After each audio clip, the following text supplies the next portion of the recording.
Davis and Michel Barnier. Barnier said, "We intend to teach people what leaving the single market means." The EU's chief negotiator, Michel Barnier, has said the British people need to be educated about the consequences of leaving the single market. The latest in a series of blows traded by Brussels and UK government ministers after a bruising round of exit talks. In remarks likely to enrage UK ministers, Barnier said Brexit would be an educational process for the British public who voted to leave the EU. "I have a state of mind. Not aggressive, but I'm not naive," he told the Ambrosetti Forum in northern Italy. "There are extremely serious consequences of leaving the single market and it hasn't been explained to the British people," he said. According to the BBC, "We intend to teach people what leaving the single market means." Barnier's comments to the annual economic conference follow a tense press conference in Brussels last week after the latest round of exit negotiations between the UK and EU delegations, where he said there had been no concrete progress. He said there remained a lack of trust between both sides on crucial issues including the financial settlement and the rights of EU citizens, as well as the future trading relationship, as he accused the UK of a nostalgic and unrealistic approach. On Sunday, Davis ridiculed the tone of Barnier's press conference at the close of negotiations, saying his opposite number looked a bit silly because there were plainly things we achieved. The European Commission puts itself in a silly position when it says nothing has been done when really important things have, he said, citing agreements reached on health insurance for overseas Brits. "We put people before process. They are in danger of putting process first."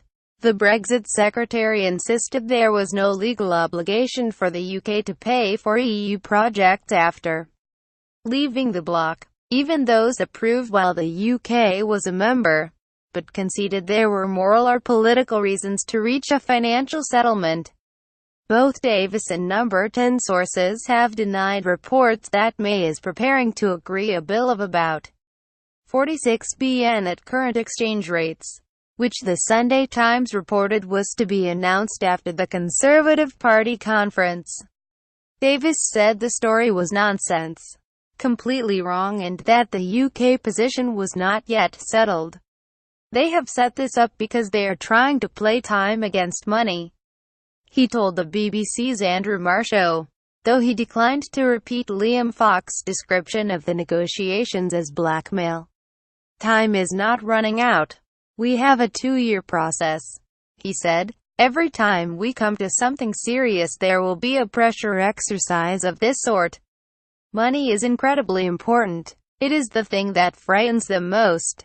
A source at the Department for Exiting the European Union, DEXU, dismissed the comments as part of the background noise that comes with these negotiations, while a source close to Davis said the Brexit secretary remained relaxed about bombastic language, but had been annoyed specifically by suggestions no progress had been made on the negotiations. He said there would be turbulent times during these negotiations. "This is the first ripple," the source said. The Eurosceptic former cabinet minister John Redwood said Barnier's disobliging language showed the EU had still not accepted the referendum result. "I think it's very sad that the EU does not appear to be listening to the British people since the Brexit vote," he said. "As an EU representative, they have a duty to conduct themselves in a way that is positive and friendly to neighboring states, which we will be. It strikes me as desperation because they would really like to spend more of our money. We have given them 3 more years of paying large sums into the EU, and that is enough time to adjust their budgets." Lib Dem Brexit spokesman Tom Bray called Barnier's language an unfortunate turn of phrase but defended the sentiment. "Crashing out of Europe with a no deal has the potential to inflict permanent damage on UK jobs and families. That is the hard reality of a hard Brexit," he said. However, Brake said it was crucial that both sides dialed down the rhetoric in order to make progress, calling it utterly counterproductive. As silly season ends and both the UK and EU parliaments get back to work, I hope we start to see some serious grown-up progress. May was dealt a separate blow on Sunday ahead of Parliament's return next week with the departure of Lord Price, the former Waitrose boss, as International Trade Minister, amid reports he had been at odds with the government on Brexit policy.